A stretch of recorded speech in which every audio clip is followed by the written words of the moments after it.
Amigos de Sentido Común, me da mucho gusto darles la bienvenida a esta serie de conversaciones en la que, en compañía de varios especialistas, vamos a estar analizando el antes, el durante y el después de la jornada electoral de este 6 de junio que se vivirá aquí en México. Y para ello me da mucho gusto saludar y a iniciar esta serie con el escritor y periodista Gabriel Bauduco. Gabriel, ¿cómo estás? Qué gusto saludarte. Estimado Juan Carlos, ¿cómo te va? Gracias por la invitación. Muchas gracias a ti. Bueno, pues para entrar en materia, sabemos que este proceso electoral es el más grande en la historia de México. ¿Qué es, desde tu punto de vista, lo que está en juego? ¿Cuál es el meollo de esta elección? Es la madurez, es la declaración de madurez política y democrática de los mexicanos, si acaso somos capaces de jactarnos de semejante cosa. Una democracia requiere de algunos ingredientes.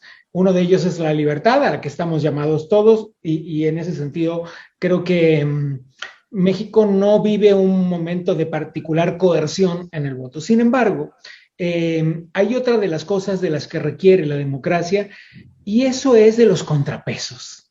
Eso es una democracia, un sistema ideado de contrapesos para que ningún poder tenga la capacidad de imponerse sobre los demás.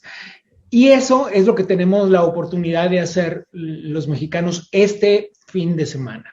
Por ser una elección que se realiza a la mitad del sexenio, desde tu punto de vista, ¿es una elección plebiscitaria, una evaluación al gobierno de López Obrador?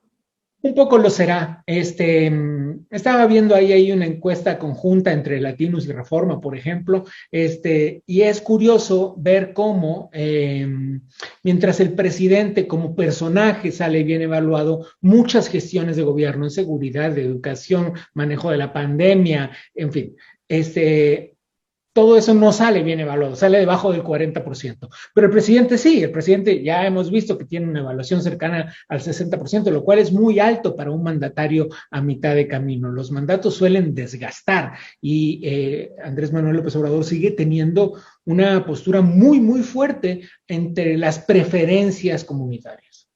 Ha sido un proceso electoral, una campaña con un contexto muy peculiar, desde la propia pandemia hasta temas, problemáticas más específicas como la inseguridad, la economía, en fin, y con algunos temas de coyuntura como la línea 12.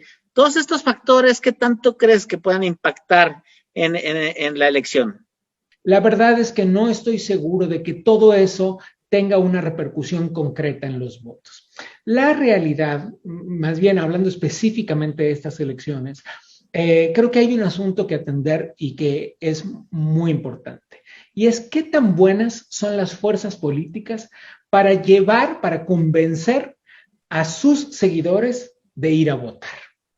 Esa es una realidad importantísima, porque si aprendemos de la elección anterior del 18, veremos que en efecto López Obrador ganó con 30 y pocos millones de votos. ¿Es correcto? Es Sí. correcto. ¿Es eso la mayoría de los mexicanos? No. ¿Qué implica? Que las otras fuerzas políticas no fueron capaces de llevar a sus simpatizantes a votar por ellos. Esa es una realidad importantísima. Y eso es algo que será definitorio en estas elecciones. Si las otras fuerzas políticas que no son Morena no desarrollan o no desarrollaron, porque ya está, el tiempo se acabó, la capacidad de llevar a sus simpatizantes a las urnas, eso será otra vez una muestra más de este hartazgo gigantesco que está viviendo la gente. Y eso no puede ser menospreciado, porque ese hartazgo es una expresión de las simpatías y antipatías de la sociedad. Ese hartazgo es también, aunque no se traduzca en votos, no siempre se traduzca en votos, una forma de decir basta. ¿Cómo evaluarías el desarrollo en general de las campañas, tanto del partido en el poder, su alianza, y los opositores. ¿Hubo algo atractivo que, desde tu punto de vista, que le hayan ofrecido al electorado? Ninguna de las fuerzas políticas dijo la verdad. Ese es un problema y no se trata solo de la oposición. Ninguna de las fuerzas políticas dijo la verdad. Nadie dijo, señores, yo creo que hay que hacer un ajuste en otro nivel. Nadie dijo, señores, no, esto no está bien.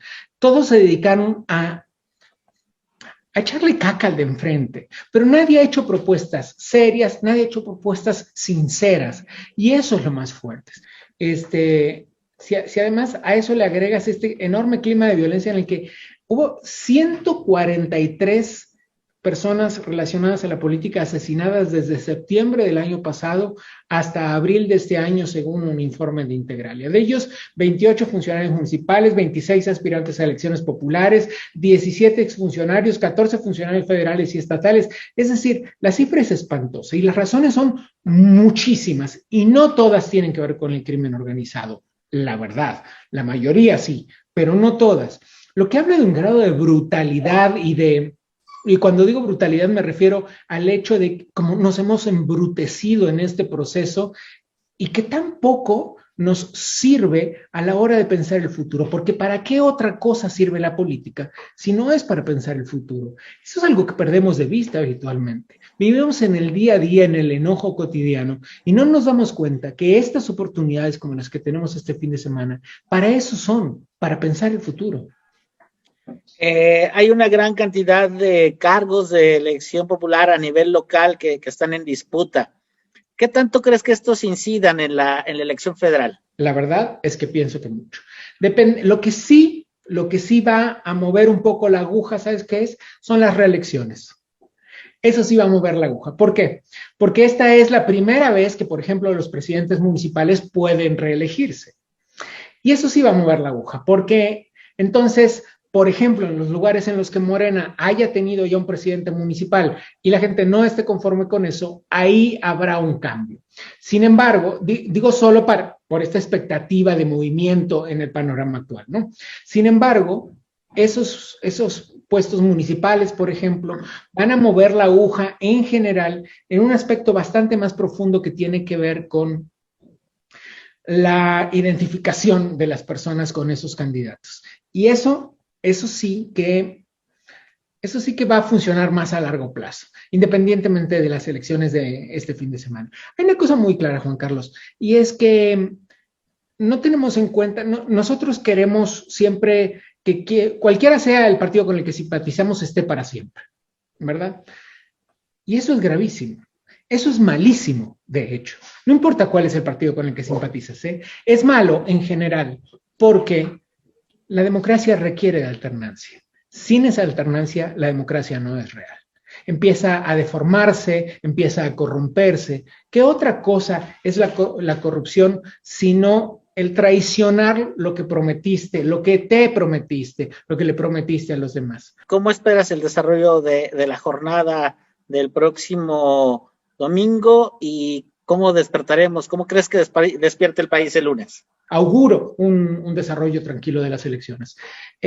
¿Cómo despertaremos? Es una gran incógnita, no puedo hacer futurología porque de verdad dependerá de un impulso de último minuto. Ese impulso de último minuto no es por quién vas a votar. Ese impulso de último minuto es, ¿iré a votar o no?